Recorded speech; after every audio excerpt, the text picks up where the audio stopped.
이슈뉴스, 카사노바는 페미니스트, 구디어 제라시, 여성해방 박차, 역사로 보는 1만 연신 이야기, 에로틱 세계사.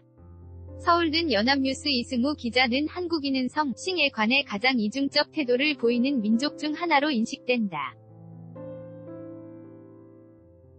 모자이크, 서리했으니 AV, 성인 영화는 포르노그래피가 아니라는 모순을 태연히 말. 하는 일본조차 한국을 성에 관해 언행이 다른 가식적인 나라로 지목할 정도다.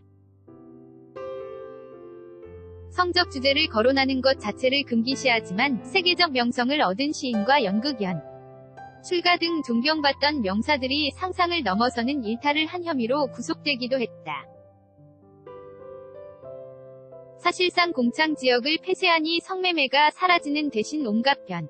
종업소가 주택가 근처까지 확산하는 현상도 골치를 썩인다. 이는 복잡게 인 현대사회에서 성이라는 문제를 단순하고 획일적인 잣대로 다루기 쉽지 않다는 점을 보여주는 방증이기도 하다.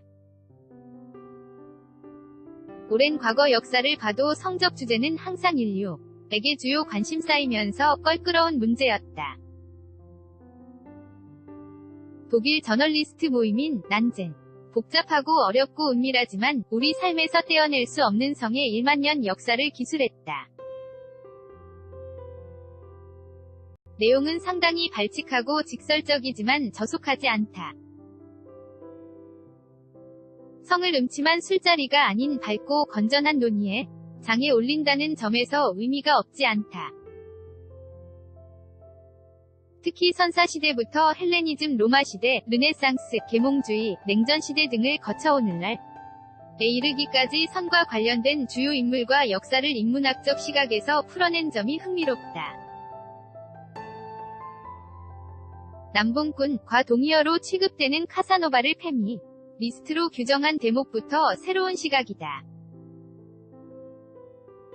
역사상 최고 바람둥이로 알려진 카사노바는 자서전을 통해 평생 132명 여성과 관계했다고 고백했다. 하지만 그는 그들을 진정으로 사랑했노라고 강조했다. 섹스를 위한 만남이 아니라 정말 사랑했기 때문에 그들과 관계했다는 것이다. 최근 카사노바에 대해 여성을 정복하는 일 자체를 즐기지 않았다면서 카사노바는 바람둥이이자 페미니스트였다. 강한 여성과 함께 있어야 진정 행복하다는 사실을 알았던 근대적 사고방식을 가진 남자라고 묘사한다. 저자들이 카사노바를 페미니스트로 규정하게 된 결정적 일화는 이렇다. 볼로냐 대학 한 교수가 여성의 실수를 용서해줘야 하는 이유로 본인 의지와는 상관없는 자궁의 문제임을 부각하는 논문을 썼는데 이는 여성을 위지의 주체로 보는 현대 페미니즘과는 배치된다. 이에 대해 카사노바는 생각이 정신에서 비롯되며 육체에서 나오는 게 아닌데도 논문 저자는 여성의 자궁의 죄를 뒤집어 씌우고 남자의 정에게는 죄를 묻지 않는다는 내용의 반박문을 써 공개했다.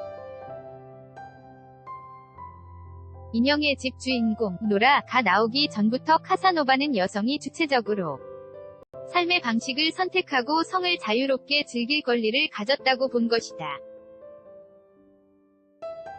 에로틱 세계사 여성을 임신의 위험으로부터 자유롭게 한 콘돔과 경구 피임약의 명은 코르셋의 옥죄인 여성을 해방한 주요 견인차 중 하나라는 게 중론이다. 저자에 따르면 현대적인 콘돔은 타이어 위 아버지 찰스 구디어가 개발했다. 19세기 초 이미 남미 고무나무 수액으로 만든 단순한 형태의 콘돔이 있었지만 문제는 추운 겨울엔 딱딱해지고 여름엔 끈적끈적 엉겨 붙었다는 점이다. 구디어는 1855년 세계 최초의 상업용 고무 콘돔을 선보였는데 두께는 2였고 측면에 이음매가 있었다. 특허를 내긴 했으나 많은 돈을 벌지는 못했다고 한다. 그가 세상을 떠난 지 10년 뒤인 187년에야 콘돔은 대량 생산에 들어갔다. 다만 그의 이름을 딴 세계적인 타이어 회사가 립대 고무 발명가의 엄적을 되새겼을 뿐이다. 화학자 칼 제라시는 경구 피임약을 발명했는데 페미니스트를 넘어 여성 우월주의자를 자칭했다. 오죽하면 피임약의 아버지라는 호칭을 거부하고 피임약의 어머니로 불러주길 원했을까? 제라시가 1951년 개발한 노르에티스테로란 물질은 여성 배란을 억제하는 효과가 입증되면서 1960년 에노비드라는 피임약으로 세상에 나온다. 그는 구디어와 달리 피임약 개발로 갑부반열에 오른다. 하지만 그는 여성의 몸에 인위적 조작을 가해 제약사 배만 불린다는 비판을 받기도 한다. 이에 제라시는 피임약이 역사상 처음으로 권력 관계에 큰 변화를 일으켰다. 면서 이젠 여자가 성교의 결과를 통제하는 게 가능해졌다고 항변했다. 이 밖에도 책은 방대한 인문학적 지식과 재미있는 일화로 가득하다. 인류 최초 포르노 서적은 기원전 1150년경 투린 파피루스이다. 이 책에는 거대한 음경을 가진 대머리 남자들이여 성들과 관계하는 그림과 음란한 글들이 적혀있다. 고대 그리스 에피쿠로스 학파의 대표적 인물인 디오게네스는 자위행위 홍보대사였다고 책은 묘사한다. 그는 결혼을 불필요한 것으로 봤고 매춘부를 경멸했다. 대신 자위행위는 남에게 피해를 주지 않는 최선의 행위로 봤다. 그는 심지어 아테네 시장 한복판에서 자랑스럽게 자위행위를 했다.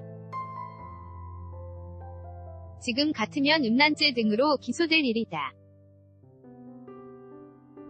로마 공화정 두 번째 황제인 티베리우스는 여성 성기를 입으로 애무하는 행위를 즐겼다고 기록됐다. 당시 이는 금기를 넘어 남성으로서 치욕적인 일로 여겨졌기 때문에 그의 행위는 선구적인 파격으로 후세에 인식됐다. 계몽주의 시대는 성이 억압받던 시기였다.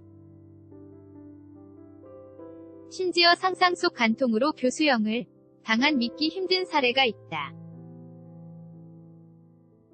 선교도가 세운 미국에서 17세기 초 일어난 사건이다.